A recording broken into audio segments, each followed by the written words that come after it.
لله وكفى وسلام على عباده الذين اصطفى أما بعد. معزز سامعین، جیسے کہ آپ جانتے ہیں ہمارا 40 روزہ دین کورس چل رہا ہے.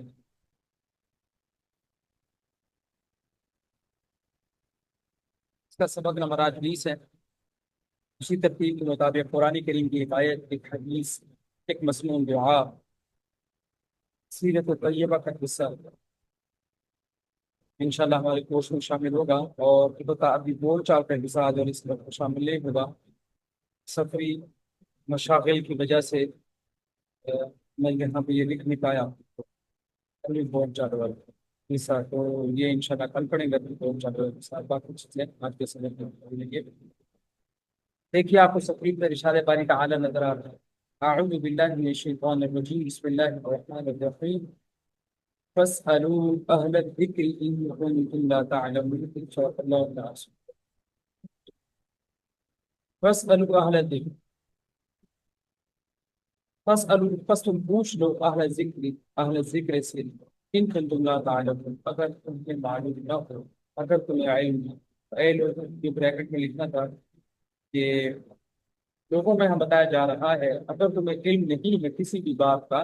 تو تمہیں اہل علم سے پوچھ لینا چاہیے. یہ آیت سورۃ النحل میں موجود ہے، آیت نمبر 43، اور سورۃ الانبیاء کے اندر بھی آیت نمبر 7 کے طور پر یہ موجود ہے، جس کے اندر یہ بات بتائی گئی ہے کہ اہل ذکر سے پوچھ لینا چاہیے اگر تمہیں خود معلوم نہ ہو. دیکھیے یہ جو آیت ہے یہ اصولی اور مستقل ہدایت نامہ ہے، مستقل ہدایت پر مبنی ایک عظیم شان آیت ہے جو ہر زمانے کے مسلمان کے لیے ایک خاص طور پر انتہائی اہمیت ہے. اب اس کا جو بیک گراؤنڈ ہے، جو اس کا پس منظر ہے، اس کے اعتبار سے تو یہ آیت ان لوگوں کے رد میں نازل ہوئی جو انبیاء کی رسالت پر اعتراض کیا کرتے تھے. تو انہیں کہا گیا کہ تم خود اپنے اہل علم سے پوچھ لو اگر تمہیں اس بات کا پتہ نہیں ہو. لیکن یہاں اگر ہم اس کے وسیع مفہوم کو دیکھیں، وسیع تناظر میں اس آیت کو دیکھیں، تو اس سے مراد اللہ کی کتاب، شریعت اور دین کا علم رکھنے والے لوگ، اور یہی مفسرین کی رائے ہے. تو عمومی طور پر ہر دور کے علماء حق، مفسرین، محدثین، فقہا اور اہل تقوی، اہل ذکر میں شامل. دیکھیے اس آیت سے علم کی اہمیت اجاگر ہوتی ہے اور جہالت کی جڑ کاٹی جاتی ہے. اس میں بتایا جاتا ہے، اس آیت میں یہ بات واضح کی جاتی ہے اگر تمہیں کسی بات کا پتہ نہیں ہے، اگر تمہیں کسی مسئلے کا علم نہیں ہے، اگر تمہیں قرآن کریم کے متعلق کسی بات کا نہیں پتا، حدیث کے متعلق کسی بات کا نہیں پتا، عقائد کے متعلق، معاملات کے متعلق، معیشت معاشرت کے متعلق، سیاست کے متعلق اگر تمہیں کسی بات کا علم نہیں ہے، یہ ساری چیزیں تمہیں دین میں مل جائیں تو دین والوں سے تم پوچھو، جن کے پاس دین کا علم ہے ان سے پوچھو. اور ساتھ ہی ساتھ میں یہ بات بھی بتائی کہ اپنی عقل مت دوڑاؤ کہ میرے خیال کے مطابق ایسا ہوگا، میرے ذہن کے مطابق، میرے علم کے مطابق ایسا ہے. جنہوں نے علم دین پڑھ ہی نہیں رکھا ان کا کیا خاک علم ہے، تو میرے علم کے مطابق پھر کیا مطلب. اس لیے آدمی کو پہلے علم دین سیکھنا چاہیے، اور پھر نہیں سیکھ سکا تو پھر جنہوں نے سیکھ رکھا ہے انہیں سے پوچھنا چاہیے. تو یہاں اس آیت کے اندر یہ بتایا گیا ہے کہ علم کی تقلید کرنی چاہیے، جہالت کی تقلید نہیں کرنی چاہیے. اس میں علم کی اہمیت بھی اجاگر ہوتی ہے، اس آیت کے اندر علماء کی اہمیت بھی اجاگر ہوتی ہے، اور جہالت کی جڑیں کاٹی جاتی ہیں کہ اگر تمہیں کسی بات کا پتہ نہیں ہے تو پھر تم وہ بات اہل علم سے پوچھ لو. عام لوگوں کو خود سے قرآن کریم میں اپنی رائے گھسیڑنے، احادیث کے اندر اپنی رائے بیان کرنے سے روکا گیا ہے شاید. بہت سے لوگ آج کل یوٹیوب پہ، فیس بک پہ جاہل قسم کے لوگ بیٹھے ہیں جنہوں نے 4 کتابیں اپنے ٹیبل پہ رکھی ہوتی ہیں اور وہ یہ کہتے ہیں کہ ہمیں دین کا علم ہے، ہمیں بخاری مسلم کا پتہ ہے. اردو ترجمے دیکھ دیکھ کر کے جو اسلام 360 ایپ کے دیکھ دیکھ کے جو حوالے دیتے ہیں اور حدیثوں کے ترجمے مطلب تفاصیل آیات کے بیان کرتے ہیں. یہ نہ عربی پڑھنی آتی ہے نہ عربی کا مطلب آتا ہے، صرف اردو ترجمے کی کتابیں چند سامنے رکھ کر کے لوگوں کو گمراہ کرتے ہیں. تو ایسے لوگوں کی بجائے جو مستند ماہرین علم، اہل علم ہے، ان سے ہی بات پوچھنی چاہیے۔ پھر یہاں یہ بات بتائی جا رہی ہے کہ تمہیں مسئلہ نہیں پتا، پھر علماء سے پوچھو، عالم سے پوچھو، اپنی عقل دوڑانے کی کیا ضرورت ہے؟ لیکن ہمارے معاشرے کی صورت حال یہ ہے کہ نہ ہم خود پوچھیں گے، اور اگر کوئی بتا دے گا تو ہم کہیں گے کہ نہیں، یہ بات ایسے ہے، یہ اپنی طرف سے اس نے گھڑ لی ہے، اس بات کی کوئی حقیقت نہیں، تو یہ غلط چیز ہے۔ تو اس میں ہمیں بتا دیا گیا ہے کہ علماء کی بہت بڑی شان ہے، جنہوں نے دین پڑھا ہے، دین سیکھا ہے، بھائی تم ان سے دین سیکھو، ان سے جا کے دین سیکھو جنہوں نے باقاعدہ کسی استاد کے پاس، کسی ماہر استاد کے پاس علم حاصل کیا ہے۔ تو ہمیں بھی ان سے ہی علم حاصل کرنا چاہیے، ٹھیک ہے، یہی کامیابی کا راستہ ہے۔ تو اس لیے اسی طریقے سے چلتے ہوئے آج تک سارے لوگ، ہم بھی، تاکہ میں بھی اگر آپ کے سامنے اس پہ گفتگو کر رہا ہوں تو ہم نے 8 10 سال پڑھا ہے، ابھی بھی اگر ہمیں کسی بات کا پتہ نہیں ہوتا تو ہم اپنی عقل کے گھوڑے، اپنی رائے کو پیش کرنے کے بجائے علماء سے پوچھتے ہیں، اساتذہ کرام سے پوچھتے ہیں، کتابوں کے رجوع کرتے ہیں، تاکہ ہمیں صحیح بات کا پتہ چلے، ٹھیک ہے۔ تو جب اس بات کا پتہ نہ ہو تو ان لوگوں سے جن کو پتہ ہے ان سے پوچھنا چاہیے۔ ظاہر ہے دین کی بات ہوگی تو دین ماننے کی بات ہوگی نا، کہ جب تمہیں پتہ نہ ہو تو تم ان سے پوچھو جن کے پاس دین ہے۔ کسی MBBS ڈاکٹر تک نے تو نہیں بتانا کہ شاید کا کیا مطلب ہے، کسی تاجر نے تو نہیں بتانا، ظاہر ہے جنہوں نے پڑھ رکھا ہے وہ بھی بتا سکتے ہیں۔ تو یہ اس آیت کا مختصر سا مضمون تھا جو آپ کے سامنے رکھا گیا۔ اس کے بعد ہم پڑھتے ہیں حدیث نبی صلی اللہ علیہ وسلم۔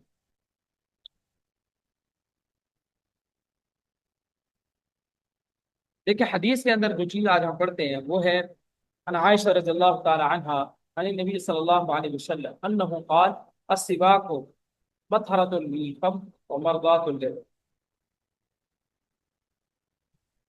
یہ حدیث نسائی شریف میں، مسند احمد میں، حمیدی میں، ابن ابی شیبہ، امام حمیدی میں روایت کیا، اور ابن ابی شیبہ یعنی مصنف ابن ابی شیبہ اور ابن حبان، صحیح ابن حبان، ان حدیث کی کتابوں میں روایت موجود ہے کہ سیدہ عائشہ ام المؤمنین رضی اللہ تعالی عنہا نبی کریم صلی اللہ علیہ وسلم سے روایت کرتی ہیں کہ آپ صلی اللہ علیہ وسلم نے ارشاد فرمایا، مسواک منہ کی پاکیزگی اور رب تعالی کی رضا کا ذریعہ ہے۔ اب دیکھیے مسواک کا ذکر قرآن کریم میں تو کہیں نہیں آتا صراحت کے ساتھ، لیکن اتنی بات قرآن کریم میں ضرور بتائی گئی ہے کہ ان اللہ یحب التوابین و یحب المتطہرین، کہ اللہ تعالی صاف دل کے لوگوں کو پسند کرتا ہے، توبہ کرنے والوں کو پسند کرتا ہے جنہوں نے توبہ کے ذریعے اپنے دل کو صاف کیا ہوا ہے، اور یحب المتطہرین، اپنے جسموں کو بھی پاک صاف کرنے والوں کو اللہ پسند کرتا ہے۔ تو جسم کی صفائی کا جو قرآن کریم میں تذکرہ ہے، ظاہر مسواک کے ذریعے جسم کی صفائی ہوتی ہے، منہ کی صفائی ہوتی ہے، دانتوں کی صفائی ہوتی ہے۔ تو گویا اس معنی میں قرآن میں بھی اس صفائی کا تذکرہ ہے۔ اور پھر سیدہ عائشہ صدیقہ رضی اللہ تعالی عنہا سے بھی روایت ہے کہ اس سے منہ بھی صاف ہوتا ہے، مسورے مضبوط ہوتے ہیں، دانت صاف ہوتے ہیں، دانتوں سے خون آتا ہے، دانتوں کی بیماریاں، مسوروں کی بیماریاں اس سے حل ہوتی ہیں، حتیٰ کہ اس سے دماغ بھی تیز ہوتا ہے، علی رضی اللہ تعالی عنہ سے روایت ہے۔ اور اس کے ذریعے کسی آدمی کو بلغم ہو تو وہ بلغم بھی ختم ہوتی ہے، اور ساتھ ساتھ یہ ہے کہ اس سے اللہ کی رضا بھی ملتی ہے، اللہ بھی راضی ہوتے ہیں، کیونکہ یہ ہمارے نبی صلی اللہ علیہ وسلم کی سنت ہے، ہمارے نبی صلی اللہ علیہ وسلم کا طریقہ ہے۔ آپ صلی اللہ علیہ وسلم نے ارشاد فرمایا، اگر مجھے اپنی امت پر مشقت کا خوف نہ ہوتا تو میں ان پر مسواک کو لازم قرار دیتا۔ آپ صلی اللہ علیہ وسلم سونے سے پہلے سب سے آخر میں جو کام کرتے ہیں مسواک کرتے ہیں، اٹھنے کے بعد سب سے پہلے جو کام کرتے ہیں مسواک کرتے ہیں، ہر وضو کے وقت، ہر نماز کے وقت آپ صلی اللہ علیہ وسلم مسواک کیا کرتے تھے۔ اور حدیث میں آتا ہے کہ جو نماز مسواک کر کے پڑھی جائے اس کی فضیلت اس نماز پر جو بغیر مسواک پہ پڑے گی 70 گنا زیادہ ہے۔ یہ ایک آدمی نے اگر ایک رکعت نفل پڑھی بغیر مسواک کی، اور دوسری طرف ایک آدمی نے 70 رکعت نفل پڑھے بغیر مسواک کیے، اور دوسری طرف ایک اور آدمی نے مسواک کر کے ایک رکعت پڑھ لی، تو اس کا ایک رکعت ان 70 رکعت سے افضل ہے۔ تو اس کی بڑی فضیلت ہے، اس نے مسواک کرنا چاہیے۔ اور مسواک کے حقیقت فوائد، سائنس کی اس کے اوپر ریسرچ ہے، تو مسواک کے بہت فوائد ہیں۔ اور جہاں تک مسئلہ ہے ٹوتھ پیسٹ کا، اگر یہ بھی ناجائز نہیں، کوئی شخص کرنا چاہے کرے، ہم بھی کرتے ہیں، سارے کرتے ہیں،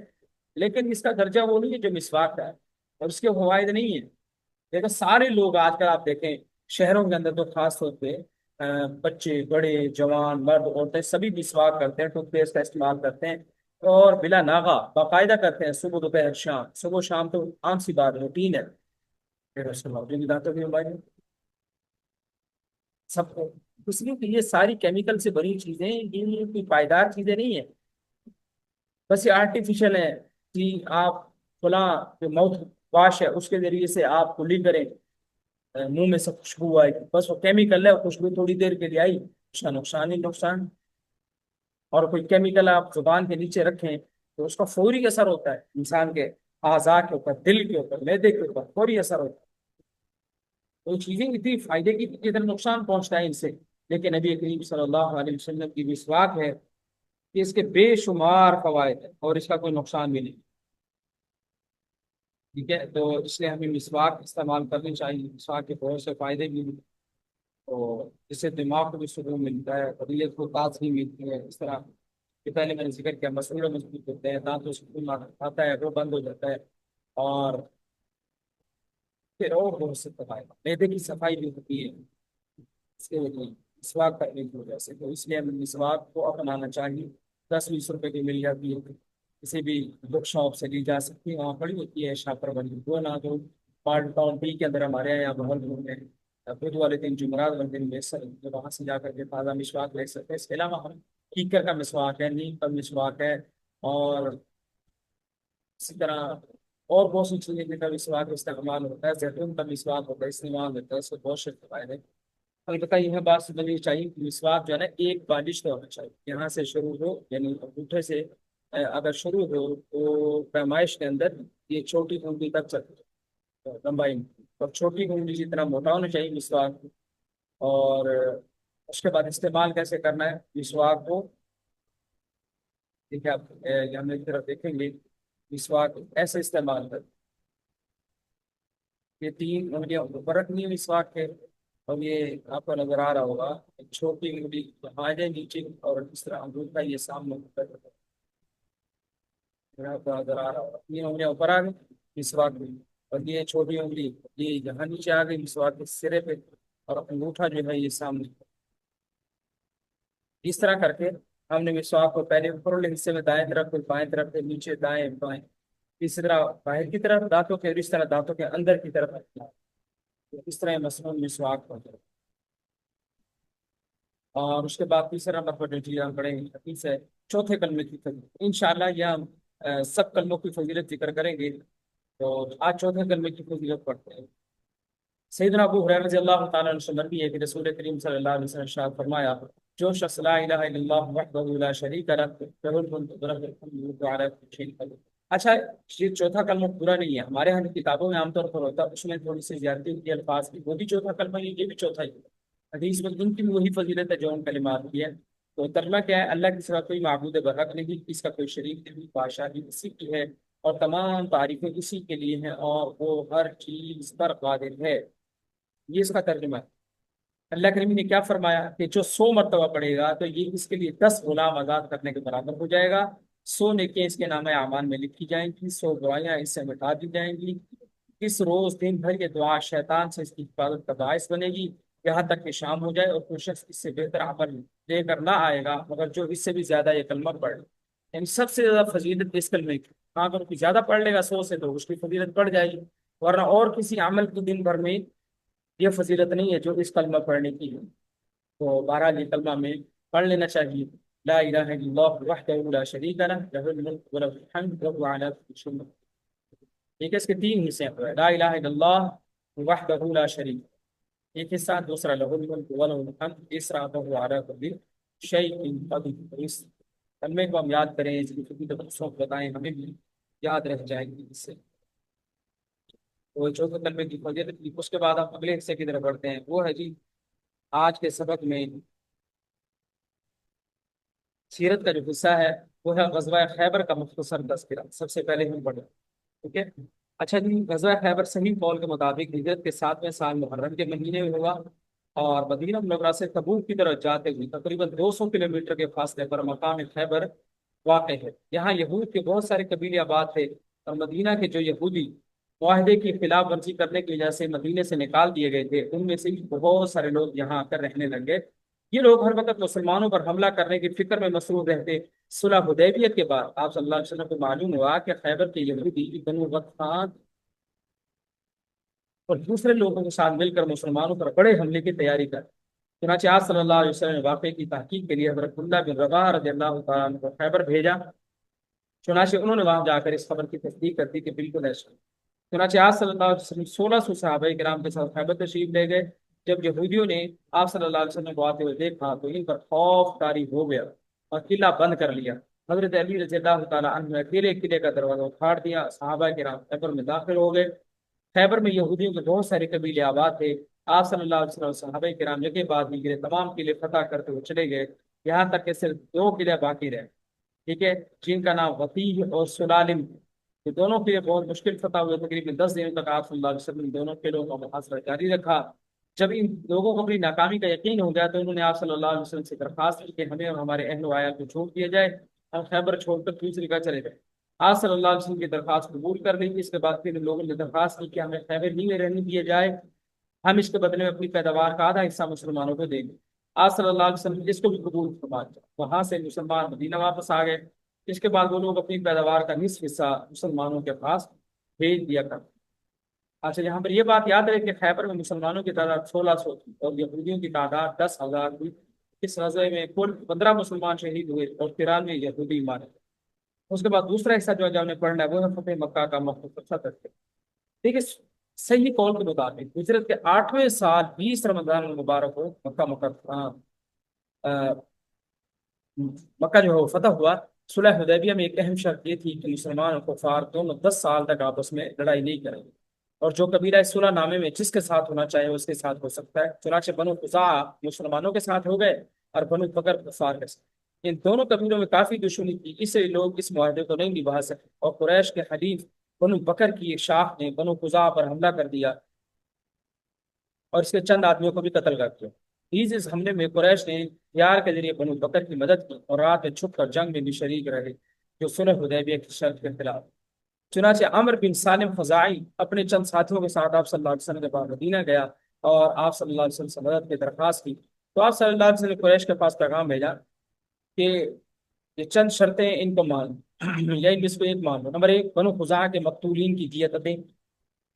کیونکہ جو تمہارا حلیف قبیلہ اس نے ظاہر حملہ کیا ہے تو تم پر بھی دیت بنتی ہے۔ اور یا پھر بنو بکر کا ساتھ چھوڑ دیں، آپ کہیں کہ بنو بکر سے ہمارا کوئی لینا دینا نہیں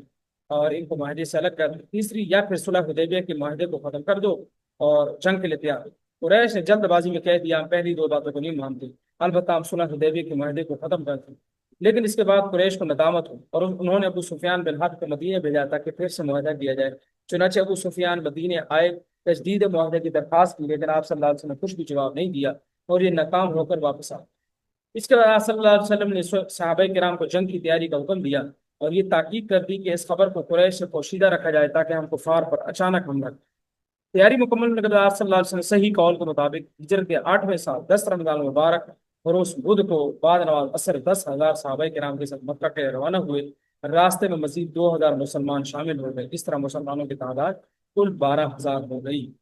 اچھا جی، آپ صلی اللہ علیہ وسلم جب مکہ کے بالکل قریب پہنچ گئے تو چند صحابہ کرام کو لشکر کے ایک حصے کے ساتھ مکہ کے مختلف راستوں سے مکہ میں داخل ہونے کا حکم دیا اور انہیں تاکید کر دی کہ جب تک کفار تم سے لڑائی نہ کریں اس وقت تک تم بھی اسے مت کرو۔ چنانچہ وہ لوگ بغیر کسی قتال کے مکے میں داخل ہو گئے۔ البتہ حضرت خالد بن ولید رضی اللہ تعالیٰ عنہ کے دستے سے چند کفار کا مقابلہ ہوا اور کفار کو شکست دی۔ آپ صلی اللہ علیہ وسلم مکہ میں اس کے بالائی حصہ سے داخل ہوئے، اوپر والے حصے سے، اور یہ اعلان کر دیا کہ جو شخص ابو سفیان بن حرب حکیم بن حزام کے گھر میں داخل ہو جائے اور جو شخص اپنے گھر کا دروازہ بند کر لے، اس طرح جو شخص اپنے ہتھیار پھینک لے، اسی طرح جو شخص مسجد حرام میں داخل ہو جائے، وہ سب محفوظ اور معمون رہیں گے، یعنی ان سے لڑائی نہیں کی۔ مکہ میں داخل ہونے کے بعد آپ صلی اللہ علیہ وسلم سب سے پہلے مسجد حرام میں تشریف لے گئے۔ وہاں 360 بت رکھے ہوئے تھے۔ آپ نے بتوں کی طرف ایک لکڑی سے اشارہ کیا اور یہ آیت پڑھتے ہوئے جاتے تھے، جا الحق وزهق الباطل ان الباطل کان زهوقا، کہ حق آ گیا باطل مٹ گیا، یقیناً باطل تو مٹنے ہی کی چیز ہے۔ اور بت منہ کے بل گرتا ہوا چلا جاتا تھا حتیٰ کہ مسجد حرام بتوں سے پاک۔ اس کے بعد آپ صلی اللہ علیہ وسلم نے خانہ کعبہ کا طواف کیا، 2 رکعت نماز پڑھی، باہر تشریف لائے، کفار کے سامنے اللہ کی وحدانیت، اللہ کی طاقت اور قدرت، ناحق خون بہانے کی برائی، عدل و مساوات اور سرزمین مکہ کے محترم اور معزز ہونے پر ایک مختصر سی تقریر کے اخیر میں آپ نے موافقہ اعلان فرمایا۔ اچھا، یہاں پر یہ بات بھی یاد رہی کہ صحیح قول کے مطابق 20 رمضان مبارک ہوگی 8 ہجری کو مکہ مکرمہ فتح ہوا۔ آپ صلی اللہ علیہ وسلم کا قیام مکہ مکرمہ میں 19 دن تک رہا، یعنی مکہ فتح ہونے کے بعد آپ 19 دن تک مکہ میں رہے، اس کے بعد آپ صلی اللہ علیہ وسلم مدینے میں آئے۔ اچھا، اور یہاں یہ بات بھی یاد رہے کہ فتح مکہ کے موقع پر صرف 2 مسلمان شہید ہوئے اور 12 کافر قتل کیے گئے، ان کو موت کے گھاٹ اتارا گیا۔ تو یہاں پر یہ مختصر سا تذکرہ تھا فتح مکہ کا اور غزوہ خیبر کا۔ تو اس طرح آج کا ہمارا سبق نمبر 20 وبائے تکمیل پہنچا۔ اس میں اپنی اپروچ شامل نہیں کیا، سفری مشغولیت کی وجہ سے ٹائم یہ بچا اتنا کہ وہ موشن میں شامل کر دے رہا ہے، بکری کی وجہ سے ایسا نہیں ہو پایا، اس کے لیے معذرت۔ تو بہرحال آج کا یہ سبق نمبر 20 ہمارا پایا تکمیل تک اچھا الحمدللہ ہمارا کورس آدھا مکمل ہو چکا ہے، 20 سبق باقی۔ اور انشاءاللہ اب جو ہے ہم ابھی بول چال میں بھی جو ہے وہ مکالمے کو شروع کریں گے، سوال جواب اس میں ہوگا، ایک ٹاپک پورا ہوا کرے گا انشاءاللہ، جس میں ہم سوال جواب کے ذریعے سے گفتگو کریں گے، اور انشاءاللہ کوشش کریں گے اس میں عربی بھی شامل ہو، اردو بھی ہو، انگلش بھی شامل ہو، تینوں زبانیں کا ذکر ہو، آپ کو سبھی پر نظر آئے گا جو توجہ ہمارے گفتگو۔ اور اس میں یہ بھی ہوگا کہ اگر واحد الفاظ ہوں گے، واحد جماعت مشکل ہوں گے، ساتھ ساتھ انشاءاللہ ان کا ترجمہ ذکر کیا جائے گا۔ اللہ سے دعا ہے اللہ تعالیٰ ہمارا یہ دین پڑھنا پڑھانا سیکھنا سکھانا اپنی بارگاہ میں قبول فرمائے، اور اس کو ہمارے لیے دنیا میں بھی کامیابی اور آخرت میں بھی کامیابی کا ذریعہ بنائے۔ تو اللہ تعالیٰ قبول فرمائے۔ آپ لوگ اس سبق کو سمجھیں، کے ساتھ شیئر کریں۔ السلام علیکم۔